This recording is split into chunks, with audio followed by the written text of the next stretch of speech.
Hello and welcome to my railway today. I hope you're all fine and dandy and doing okay. And a big shout out to my regular subscribers and viewers. Hi to you guys and girls. And don't forget to hit the like and subscribe buttons. Okay, let's get on with today's video. So I'm going to show you a recent addition I've managed to acquire for the railway. And I'm very excited to show you this lovely golden oldie. There we go. Look at that. That is a Midland 4F class locomotive, and obviously it's by Airfix. But look at the box. The box is absolutely immaculate condition, as you can see. A little bit of scuff marks there, but you can't notice that too much. But other than that, it's a really excellent box. And I love this retro blue packaging with the lovely old school Airfix logo and the word railway system on there.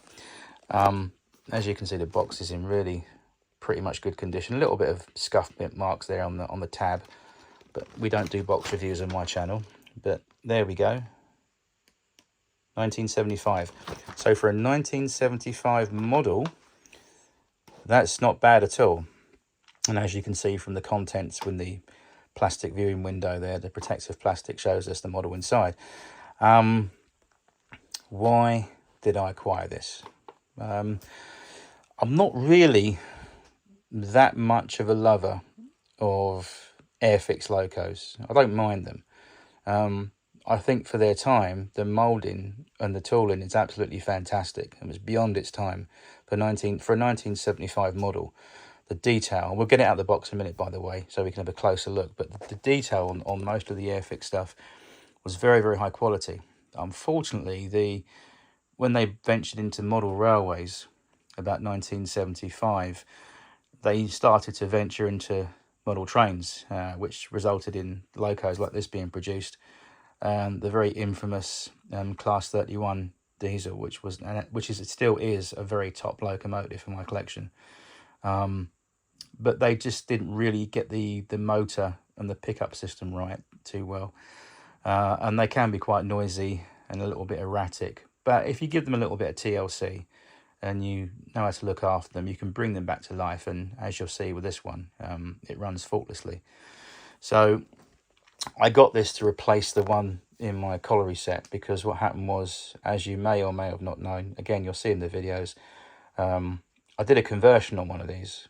I removed the motor and everything from inside here, and I ordered a motorized chassis for a 4F, which basically virtually fit as the crow flies. But what we had to do is a little bit of cutting and shutting and trimming around the firebox area here of the boiler, trim away quite a lot of plastic up in here as well to fit the motor proper up inside the body. And it ran okay, but unfortunately the motor burnt out and we just had a little bit of a disaster. And for what it cost to buy a brand new Hornby 4F with a locomotive motor in here, was right. I wasn't going to spend that much money. It was too expensive. So this was the solution. And again, it's a lovely little item. And we've lubed it and oiled it and put grease around the gears and everything. We'll show you in a minute anyway, but I'll just pause this so you can go and get a beverage of your choice, and then we'll get it out of the box. We'll have a little look, and then we'll do some running. So stay tuned. Right, there she is, out the box. There is a little bit of that little shiny haze on the boiler is actually oil, which I can just wipe off. It just happens. The smoke box there is a little bit loose. I've got to glue that. So here we are with the item outside the box now, and as you can see, it's in pretty good condition. I'd say actually in excellent condition. That is very nice for a model that age, and as you can see, everything was on it, or is on it, and yeah, it's in very nice condition. One of the things I always liked about Airfix products was their attention to detail. If you look at the front end of the loco, at the smoke box end, you can see the rivets that go around the boiler, the front there, the smoke box end, the rivet detail, the separately fitted handrails, all the pipe work around there. Com rods, everything below on the wheel side of things is nice and crisp. Everything's all right there. So it's a good model. Separately fitted safety valves on top there, and obviously a separately fitted whistle. Again, lots of rivet detail around the cab from the sole bar level and chassis upwards towards the roof of the cab, and over the roof on the cab there's rivet detail there. Little bit of relief detail on the footplate. And the other 4F that I had is exactly the same. Again, it's a retooled, not even retooled, it's just basically when Airfix closed down as a company, Hornby, there was a company called Mainline, GMR, which was Great Model Railways. GMR was taken over by Daypol, I think, and then Hornby just acquired the tooling and released it under their brand. And in today's modern catalogue for their stuff, there is exactly the same version of this, and the only thing difference is the motor. They've put a smooth motor drive system in here, not in here. That's just room for a DCC chip, a little sound cube, and obviously pickups. But the old version, as you see before us today, works equally well. And as you can see, there's a nice little bit of relief detail on the tender with the coal doors there. I'll just bring that in a little bit. There we go. Looking over on the tender, there's quite a half decent replicated coal load on top. Vacuum pipe. What's nice is the Hornby version that I had in my colliery set, it had the old large D style couplings. These have actually got NEM pocket type couplings. They're not NEM pockets, but they're just the original 1975 Airfix couplings on there, I believe, which are quite nice. Lamp iron brackets on the back of the tender there. And those are little handrail mouldings, I believe they are. They're not separately fitted, but they're moulded on there, so they look like they could be separately fitted. On top there, we've got the handbrake handle on both sides, which is nice. The only thing that was loose on this when I got it, believe it or not, on the fireman side, which is over here, this piece of metal pipe, or handrail should I say, excuse me, this metal handrail that went up from the bottom of the cab floor to the roof, this was loose. It was actually detached.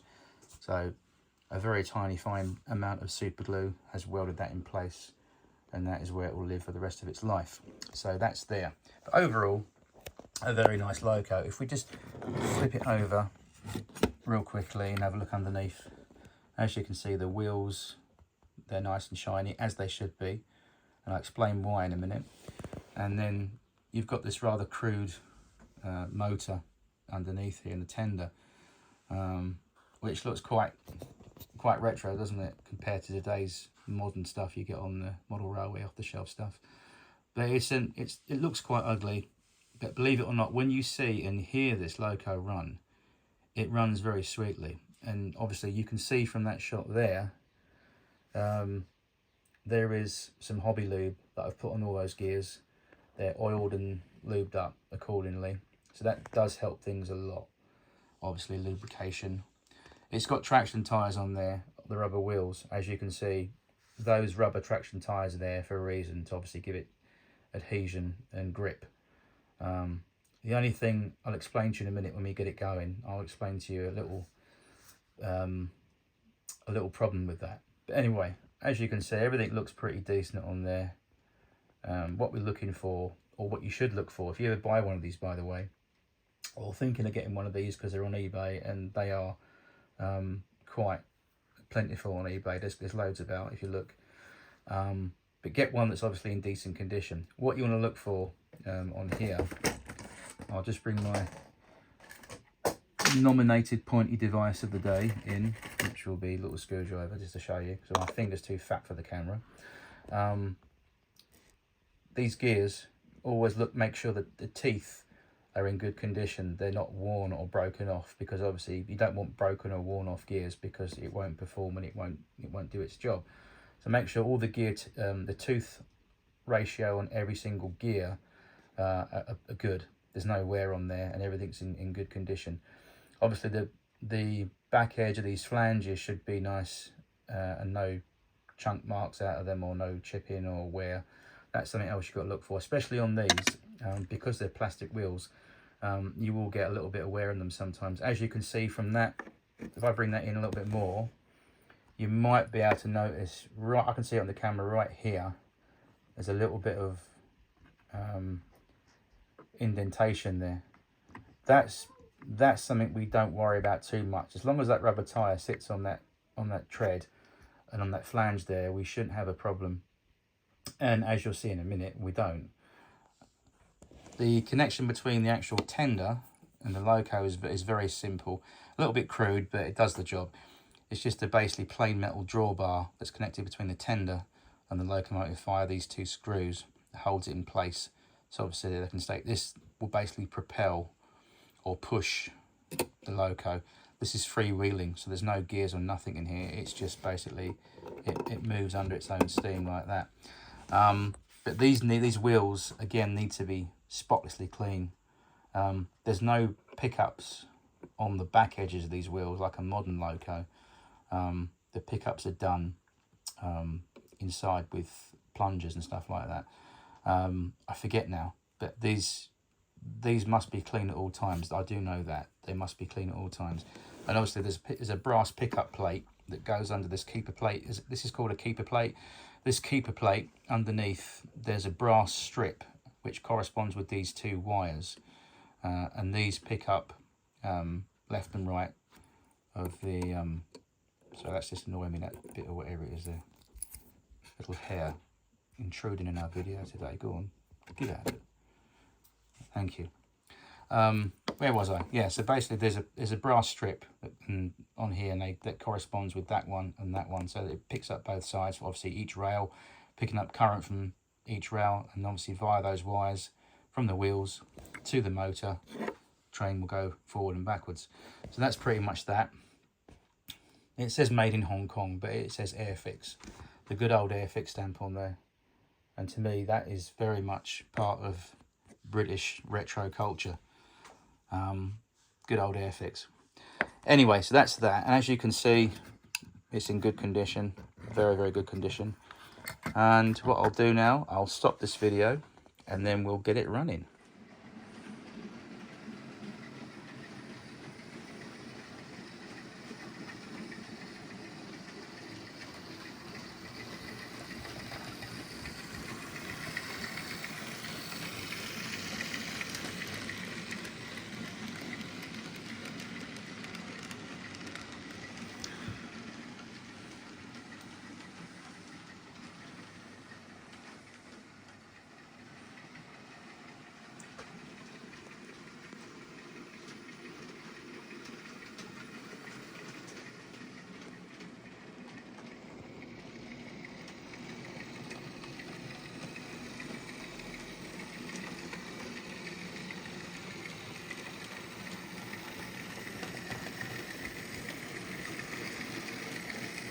I think that's a very sweet running 4F. And like I said, these can be quite noisy, these old Airfix mechanisms, if they're not looked after properly. But this one is in very good condition anyway. I think it's hardly ever been run, to be honest with you. From when I saw this advertised in the box, which we've just seen, I mean, if we just look here real quickly, it's even got the instructions in the box, and the instructions, you can't even see the fold marks in them when you fold it over, because it's so new. It's in very good condition in terms of the way it's folded up, and the paper quality is very, very good. So it's original, and it's not all, normally these are all sort of crumpled, or they're very worn, or there's marks and stuff on them, and it's been worn where it's been folded over loads of times. But this is very new, and it's not even a photocopy. This is the original instructions for it.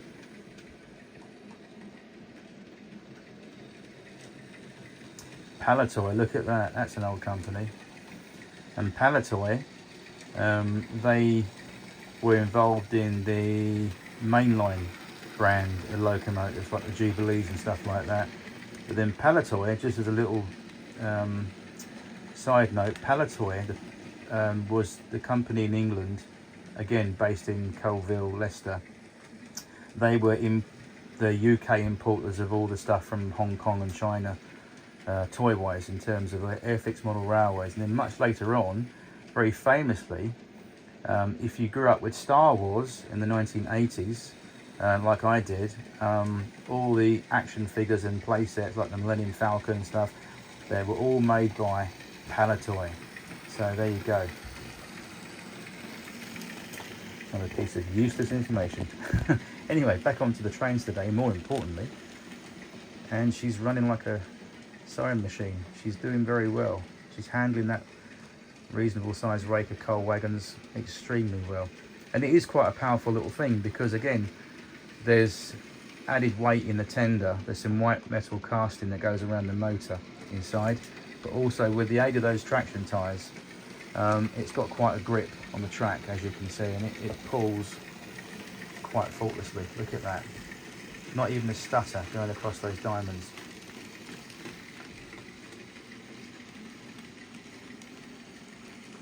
Fantastic. Let's come over here, guys. Let's get another perspective shot, shall we? As we come around the railway this morning, everything is looking good. It's absolutely chucking it down outside. Typical November weather in the UK. But in my railway world, it's always summer.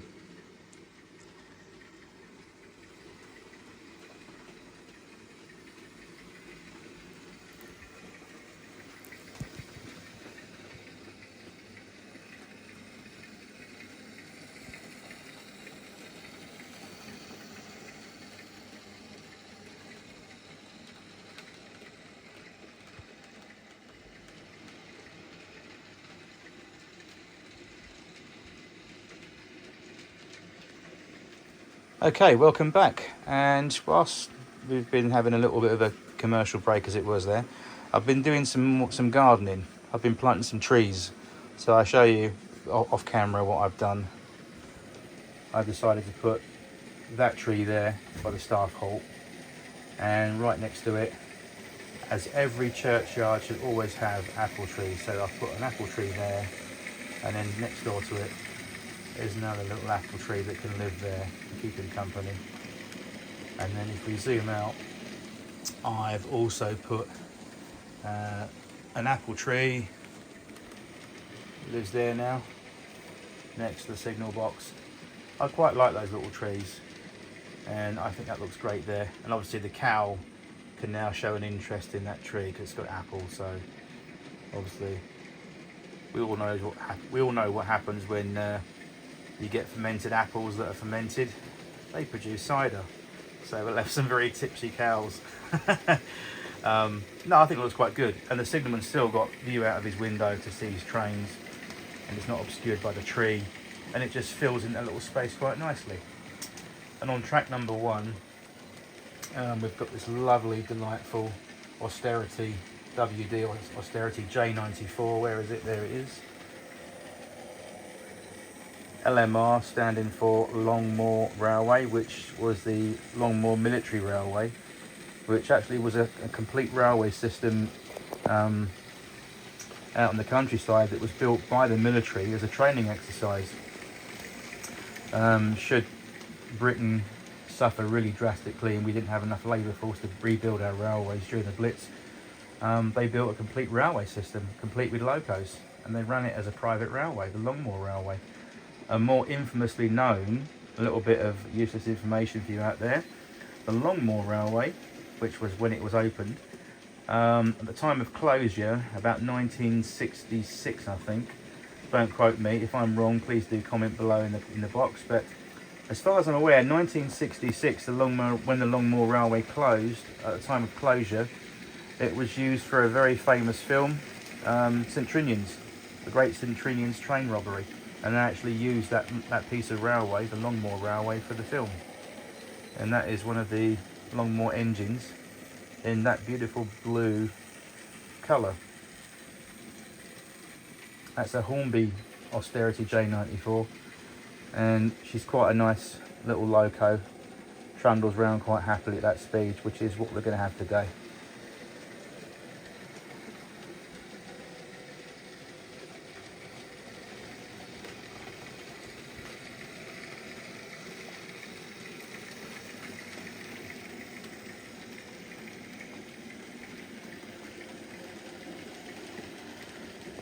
I'll get something behind that J94 in a minute, I think.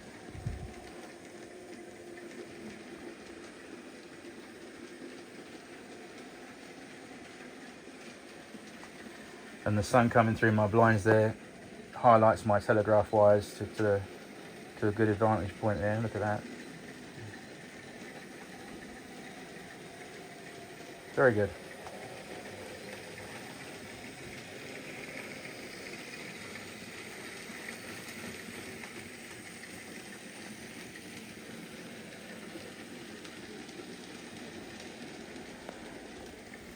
Okay, I promise I'll stop planting trees because we did another one over here now.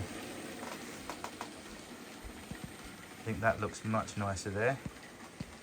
That lives next to the water mill, right in the corner there.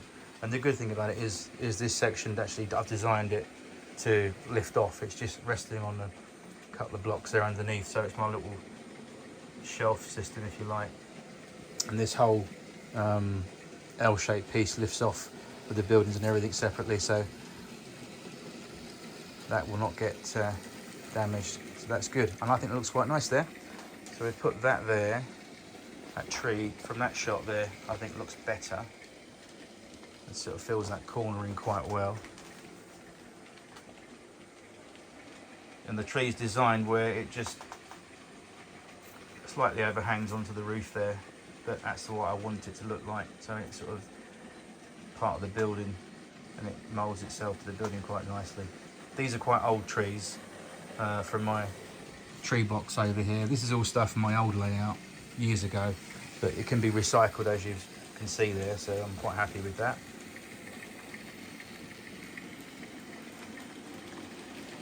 Okay.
I think what gave me the inspiration for this video was quite recently I was watching a beautiful little film on YouTube, some archive footage of industrial tank engines hard at work, particularly up in the north of England,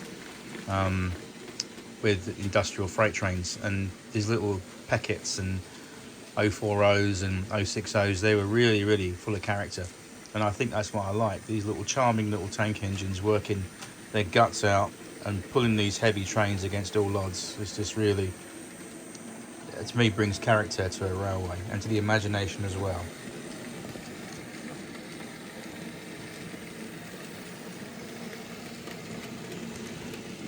There's something I forgot to show you earlier.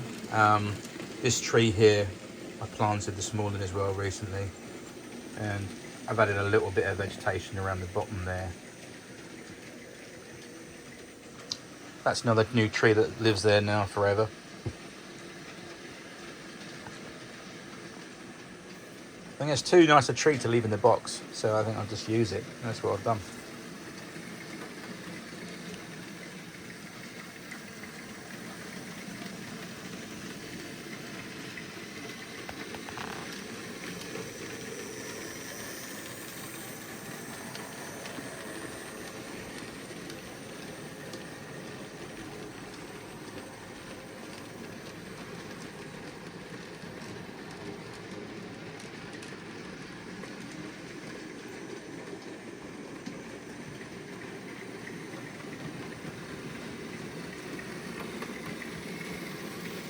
As you can see in here, that 4F just gone past there at the front of that coal train is running very sweetly.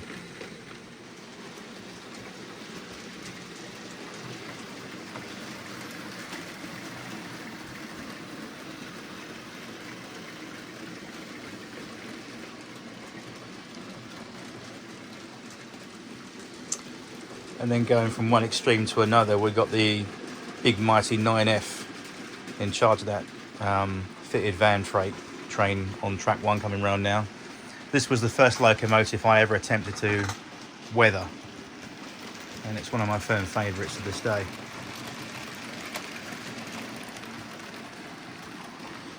So we've gone from one extreme, from small little industrial engines to big mighty engines like the 9F.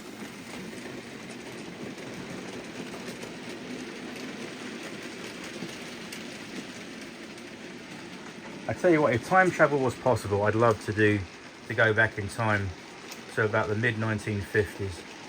Not just only for the music and for the clothes and everything and the cars, but for things like this. Because you can imagine towards the end of steam, about 1959, 1960, towards the end of steam on British railways, when you saw trains in this grubby condition and really heavily weathered, tearing up and down the country with freight trains like that.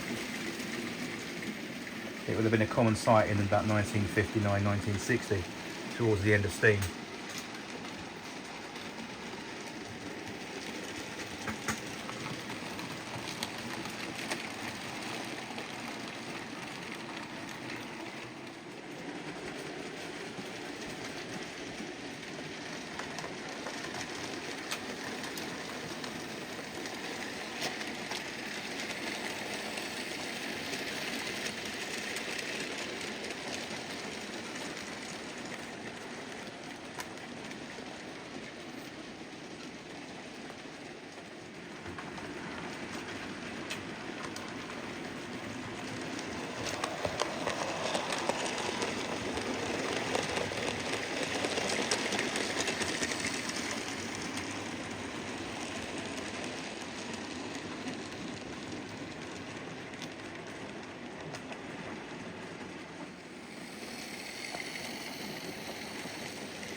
Okay, before we move on to the next train, look at the pulling power of this 4F. Look at this, look.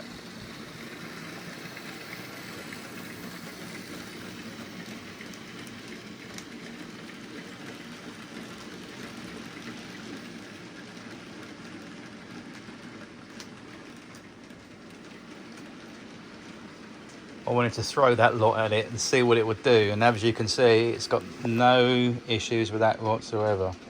That's the bonus, really, I guess, of having traction tyres on an old model like that. That's what it was designed to do. I've got some modern locos. If I put my updated Hornby version of my 4F on the front there, that wouldn't pull that lot like that without a little bit of a struggle. Look at that, look. Bosh.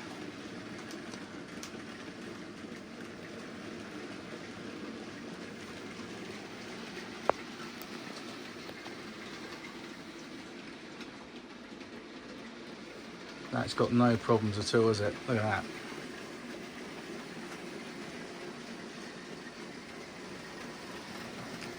And that's also on track 2, which is my tighter radius out of the 2 tracks. Again, look, no problem.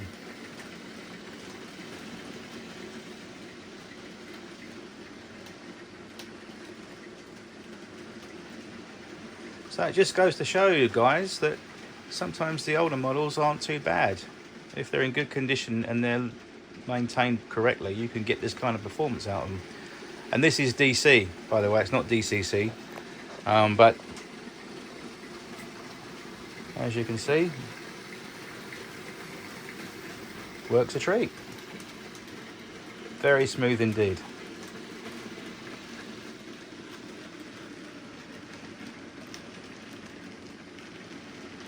Right, on to our next piece.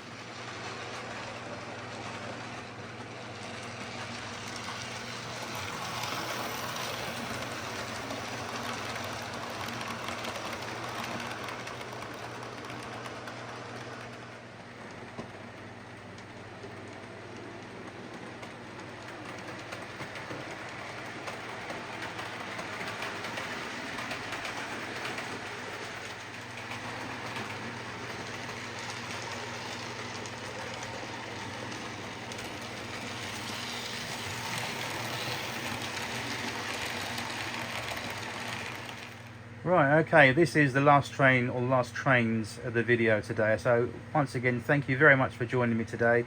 I hope you've enjoyed this video. If you have, give it a like and a thumbs up, and they're good, hit the subscribe button as well. Anyway, before I go, as mentioned, we'll get some trains running. I don't often run these, and I thought I'd get them out of the box today and give them a run around the layout. I'm sort of very pedantic when it comes to my trains, in terms of, if it doesn't look right, it doesn't feel right, it shouldn't run. So once again, I really seriously apologise for running my EFE underground trains on the layout today, because they've got no full throughout, no cable runs, and there's no sign of London Transport anywhere. So basically they just running on plain line track. But then again, you could argue about the art installation that's on the Piccadilly line. I think it's at Southgate, where they've got, where the old parser meter barrier was there, where the ticket guy used to sit. They've used that space and they've put an EFE motorised 1938 train running round a cardboard cut out of I think it's Southgate Station, and obviously people are flocking to see that rather than catch a train. So if it's good enough for them, it's good enough for me. Anyway, just a word of note before I get my tube trains running. Both these are the first ever exclusive first editions, or EFE editions, that they ever manufactured. When they first came out in about 2000 and what was it now, I think it was about 2003 2004 when they first brought out the underground train static models. And I'm not going to rant on about it, but these are static models that were motorised by myself. The later official Bachmann motorised versions that are now out, and from what I see online at the London Transport Museum website, the silver 1959 train, which is over there on the platform there, They're actually going to bring out one of those motorized with all the lights and everything in it, and it'll be DCC ready, which is all nice, but it's got a little few oddities on it that I don't like. For a start, the motor bogies they sit far too high. They should be low slung. Where is it? Like that. If you can see my example on the front cab there, the first bogie where the grey shoe beam is, that's how it should look. And obviously in the front you've got the wedge lock coupling, which is correct.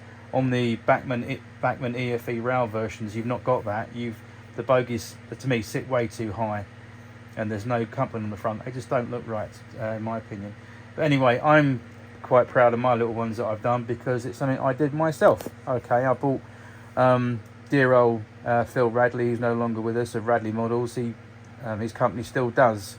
I think his family run it now. They still do all the 10 Shodo motor bogies and motorizing kits for these. And if you skip through my channel, you will find through the archives and blow off the dust, you'll find a video where I actually sit down and from start to finish motorize one of these. And I think most people have seen it on YouTube, have found it very helpful. But anyway, it's there should you wish to have a go yourself. But I took the plunge many years ago, and I've motorized both these sets.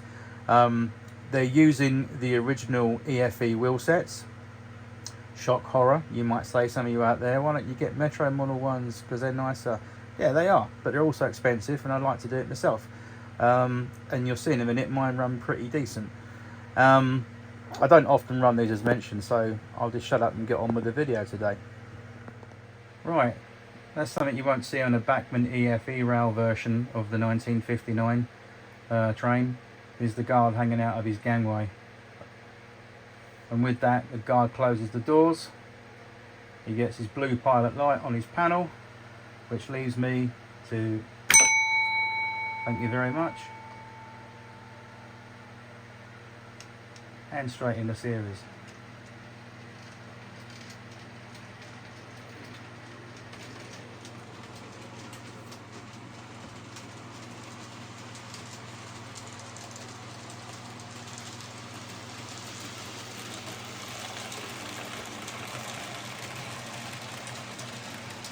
Right. Doors are closed on the 1938 stock.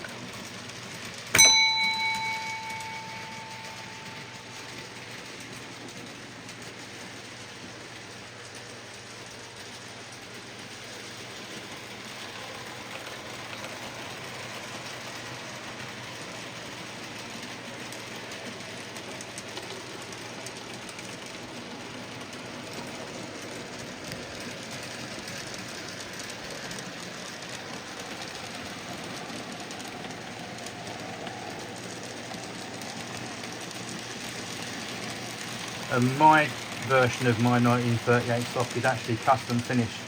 I did all the door step plates, painted those silver. The interior of the driving cabs is dark green, or the correct term is London Transport Cerulean Blue. The little feature I added. Again, that's just me, because I try and pick out all the details that's correct.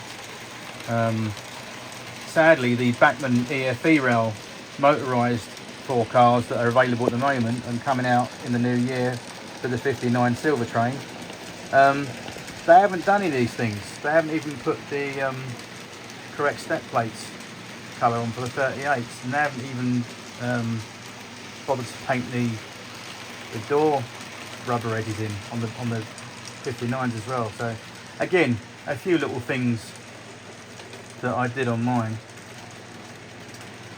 And before I close this video, I'll show you something else that you won't ever see on a Bachmann EFE rail underground train. I'll show you right now. I'll show you with the 59.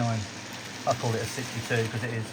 Right, if you look on this one here, if you look very carefully, when the bloody camera decides to focus, if you look under the cab door, I'll hang on that one.